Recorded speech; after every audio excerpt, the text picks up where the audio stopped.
The tariffs imposed by the Trump administration on Chinese TV parts have forced the only American television assembling company to shut down its plant.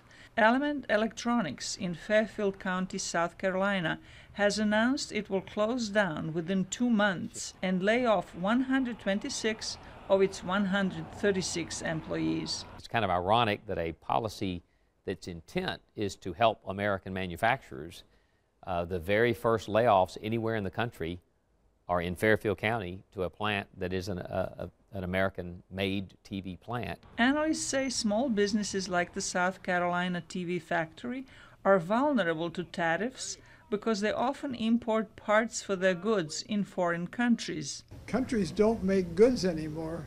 They make parts of goods and then they import the other goods. Little boy taking a scissors and cutting all these connections, and that all kind of disintegrates the world trade pattern. China has imposed 25% import duties on $34 billion worth of U.S. goods, including soybeans.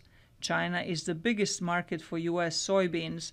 The Trump administration says it will provide up to $12 billion in emergency relief for farmers hurt by the trade war.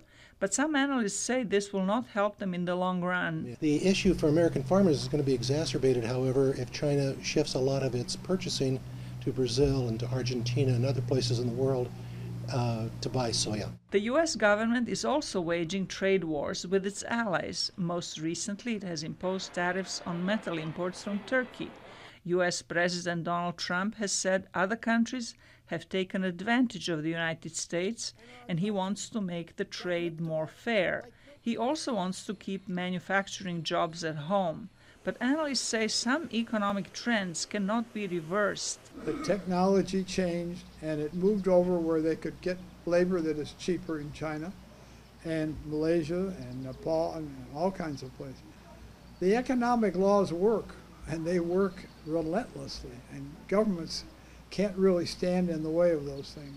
For now, U.S. economic growth is creating new jobs, and the unemployment rate has fallen below 4%, the lowest in almost 20 years, even though salaries are not growing at the same pace. Zlatica Hoke, VOA News, Washington.